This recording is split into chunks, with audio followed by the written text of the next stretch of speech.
Hello students, in last video we had verified up to distributive law. Now we will start with the verifications of De Morgan's law. De Morgan's law का verifications करना है इस video में। और Morgan's के लिए आपको याद हो तो मैंने बताया था A union B the dash is equal to A dash intersection B dash. ये फर्स्ट De Morgan's होता है और सेकंड होता है A intersection B the dash is equal to A dash union B dash. अब यहाँ डैश इसका मतलब है आपको यूनिवर्सल सेट होना चाहिए, क्योंकि डैश तब आता है जब यूनिवर्सल सेट में से हम सेट को माइनस करते हैं। तो सबसे पहले तो हम एक यूनिवर्सल सेट का सपोज कर लेते हैं कि यूनिवर्सल सेट हमारे पास है A B C D E F. ठीक है, ये यूनिवर्सल सेट बना लिया। अब इसके दो सबसेट बना लेते हैं, एक ए बना लेते हैं और एक बी। ए के एलिमेंट है यहाँ पर ए बी सी और बी के एलिमेंट है यहाँ पर सी डी ई। ठीक है, अब आपको ये वेरीफाई करना है कि A union B the dash is equal to A dash intersection B dash. पहले वाले में आपको क्या करना पड़ेगा, तो पहले तो निकालना पड़ेगा ए यूनियन बी। क्या होगा, ए यूनियन बी निकालेंगे तो ए यूनियन बी करेंगे तो इनका ए हो जाएगा, बी हो जाएगा, सी डी और ई आ जाएगा। यूनियन का मतलब कंबाइन करना, कंबाइन करेंगे तो इन दोनों को कंबाइन करने पर ए बी सी और डी आ जाएगा। ठीक है, अब आपको इसका निकालना है डैश, ए यूनियन बी का डैश निकालना है। डैश का मतलब जानते हैं ना, यू में से ए यूनियन बी को माइनस करना है। क्या होगा, जब हम यू में से ए बी सी डी को माइनस करेंगे तो A B C D minus करने पर क्या बचेगा, यहाँ पर केवल बच जाएगा एफ। तो ये आ गया आपका ए यूनियन बी का डैश। अब A dash intersection B dash निकालेंगे तो ए डैश निकालते हैं पहले। ए डैश का मतलब यू माइनस ए। क्या होगा, u माइनस ए, u में से a को माइनस करेंगे तो a b c माइनस हो जाएगा। क्या बचेगा, यहाँ पर बचेगा d e और f। समझ आ रहा है। फिर से वहाँ से b डैश निकालेंगे। b डैश मतलब u में से आप क्या करेंगे, b को माइनस करेंगे। क्या बचेगा, यहाँ पर u में से b को माइनस करेंगे मतलब c d और e माइनस करेंगे। c d और e माइनस करेंगे तो यहाँ बचेगा a b और f। ठीक है, अब ए डैश और बी डैश का क्या निकालना है, इंटरसेक्शन। ए डैश और बी डैश का इंटरसेक्शन निकालेंगे तो क्या आ जाएगा, इंटरसेक्शन मतलब कॉमन। कॉमन में एफ एलिमेंट आ रहा है इन दोनों में, तो यहाँ पर A dash intersection B dash equal to F आ गया। और ए डैश यहाँ पर ए यूनियन बी डैश भी कितना आ रहा है, एफ। इसका this implies that A union B dash is equal to A dash intersection B dash. ये वेरीफाई हो गया। ठीक है, तो इस टाइप से हम इसको वेरीफाई करते हैं। अब इस बार सेकंड के लिए देखें, सेकंड में आपको क्या करना है। सेकंड में यदि आप बात करें तो सेकंड में पहले इंटरसेक्शन निकालना पड़ेगा और इंटरसेक्शन निकालने के बाद उसका डैश निकालेंगे। तो पहले सेकंड वाला पार्ट, सेकंड वाले में आपको ए इंटरसेक्शन बी निकालना है। ए इंटरसेक्शन बी क्या होगा, ए इंटरसेक्शन बी मतलब ए और बी में कॉमन क्या आ रहा है, ए और बी में कॉमन, ए और बी में कॉमन आ रहा है यहाँ पर सी। अब इसका डैश निकालेंगे, ए इंटरसेक्शन बी का डैश निकालेंगे मतलब u में से ए इंटरसेक्शन b को माइनस करेंगे, c को माइनस करेंगे। क्या बचेगा, यहाँ पर यहाँ बचेगा a b d e और f। ठीक है, तो ये तो आ गया a इंटरसेक्शन b का डैश। अब ये निकालेंगे, क्या निकालेंगे, a डैश और b डैश। अभी निकाला था a डैश b डैश, फिर एक बार निकाल लेता हूँ। u माइनस a करेंगे तो u माइनस a करने पर आपका आ जाएगा यहाँ पर d E F. B dash निकालेंगे तो यह आ जाएगा A B F, C D हट जाएगा, ए बी एफ आ जाएगा। अब यदि हम इनका यूनियन करें, ए डैश यूनियन बी डैश करें तो क्या आएगा, यहाँ से ए आ जाएगा, बी आ जाएगा, डी आ जाएगा, ई आ जाएगा और ए कॉमन है इसलिए एक बार लिख देंगे यहाँ पर। तो A union B dash equal to ये A union A intersection B dash हो गया। इस टाइप से ये भी वेरीफाई हो जाता है कि A intersection B the dash is equal to A dash union B dash. ये दिमाग से वेरिफिकेशन हो गया। ठीक है, तो ये जो हमने लास्ट पढ़े थे उन लास्ट को हमने वेरीफाइड कर दिया कि ये जो हमने बताया वो करेक्ट है। ठीक है, अब वेन डायग्राम बता दिया मैंने आपको, लॉस बता दिया। अब वेन डायग्राम से रिलेटेड कुछ फॉर्मूले भी हैं, अब उन फॉर्मूलों को भी देख लेते हैं हम। ठीक है, जैसे अभी मैंने आपको बताया था कि वेन डायग्राम में एक यूनिवर्सल सेट होता है, सबसेट होते हैं। यूनिवर्सल सेट को आपको मालूम है, तो इस तरह से हम इसको रेक्टेंगल के द्वारा दर्शाते हैं। जो सबसेट होते हैं उनको इस टाइप से दर्शाते सकते हैं। अब मैं इसको थोड़ा सा इसकी कर रहा हूँ कि ये यू है, ठीक है। यू में कुछ एलिमेंट्स हैं, उसमें से यहाँ ए आ रहा है, यहाँ पर बी आ रहा है, यहाँ पर सी आ रहा है। सी क्या है? इन ए और बी के कॉमन एलिमेंट हैं, नंबर के रूप में है यहाँ पर। अब यहाँ पर डी भी है, सपोज कीजिए कि जो इसके अलावा भी है, तो यू में कितने एलिमेंट हो गए?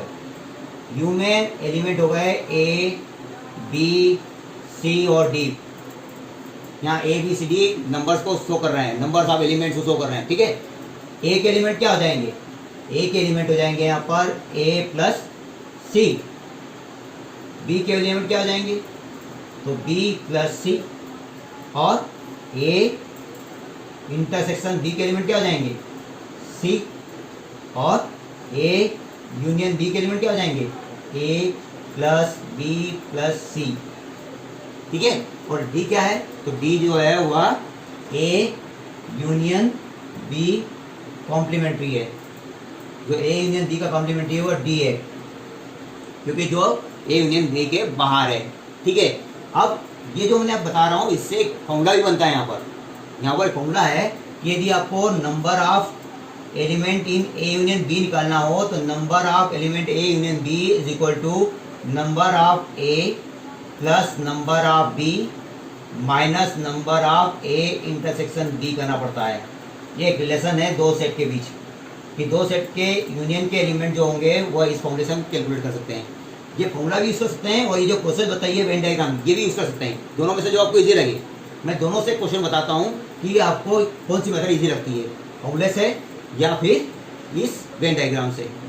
लेकिन वेन डायग्राम जब 3 सेट के लिए आता है तो वेन डायग्राम बहुत इजी मेथड है। उस समय फॉर्मूला, क्योंकि फॉर्मूला 3 सेट के लिए बहुत बड़ा है, इसलिए जब 3 सेट की बात करेंगे तब हम वेन डायग्राम के ही यूज़ करेंगे। तो हम 3 सेट वाले बात करेंगे तब बताएंगे। अभी तो हम केवल 2 सेट वाले की बात कर रहे हैं, और 2 सेट वाले क्वेश्चन यदि दिए हैं तो उनको सॉल्व करने के लिए हमारे पास 2 मेथड है। ये फॉर्मूला मेथड है और ये वेन डायग्राम मेथड है, ठीक है। तो इससे क्वेश्चन कर रहे हैं हम, तो इसके लिए हम क्वेश्चन देखते हैं। तो अभी जो मैंने फॉर्मूला बताया और वेन डायग्राम बताया उससे रिलेटेड में 2 क्वेश्चन लिखे हैं। पहला क्वेश्चन लिखा है if X and Y are 2 sets such that n X equal to 17 n Y equal to 23 n X union Y equal to 38 find n of X intersection Y.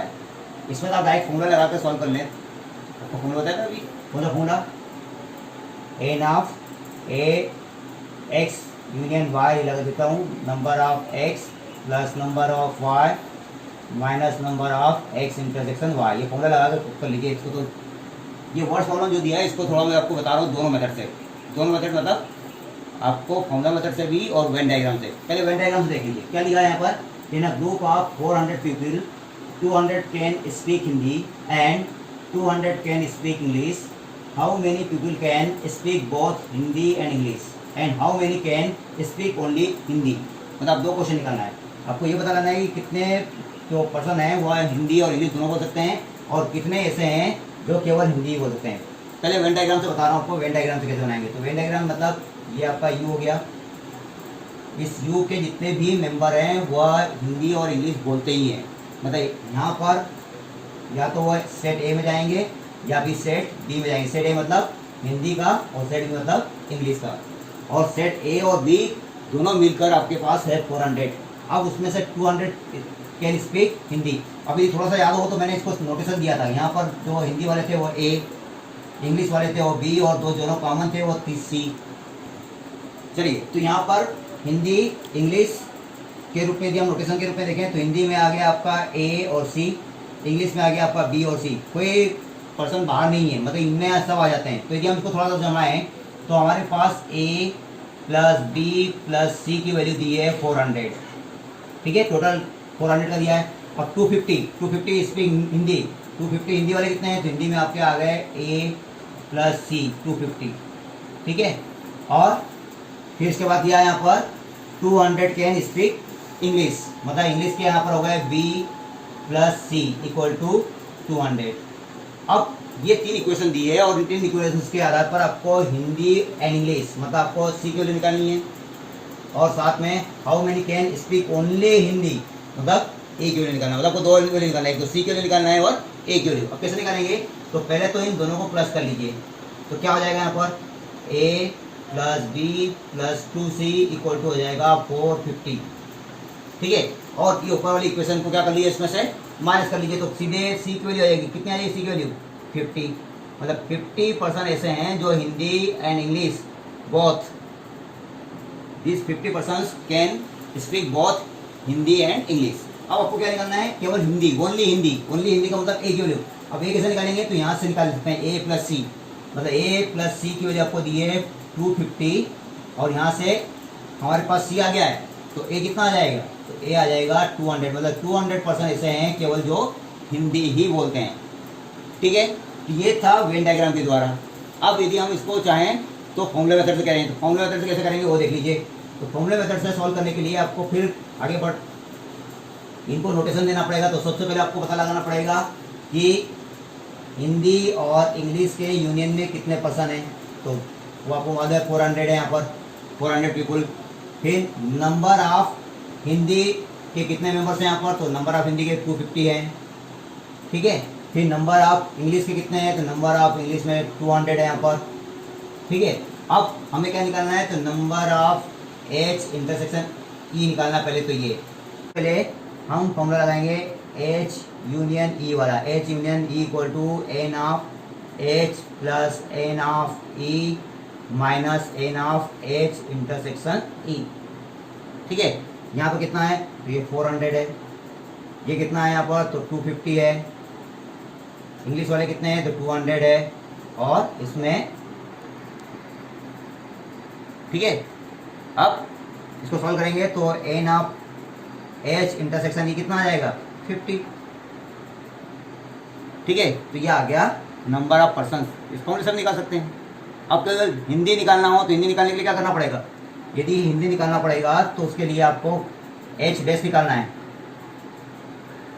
N of H dash, sorry यहाँ पर क्या निकालना है आपको, H minus ई निकालना है, H minus ई, मतलब आपको इंग्लिश हटाना है, केवल हिंदी वाले चाहिए। तो इसके लिए आपको क्या करना पड़ेगा, तो नंबर ऑफ एच में से माइनस करना पड़ेगा number of H intersection E, number of Hindi जितने हैं उसमें से number of H intersection E minus करना पड़ेगा। तो नंबर ऑफ हिंदी कितने हैं यहाँ पर 250, और उसमें से नंबर ऑफ एच इंटरसेक्शन कितना आया यहाँ पर 50, माइनस करेंगे तो कितना आ जाएगा ये 200।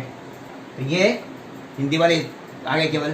तो इस टाइप से भी हम फॉर्मूले का यूज़ करके भी सॉल्व कर सकते हैं, वेन डायग्राम के द्वारा भी सॉल्व कर सकते हैं। दो मेथड है हमारे पास, अब आपको जो इजी लगे उससे सॉल्व कर सकते हैं।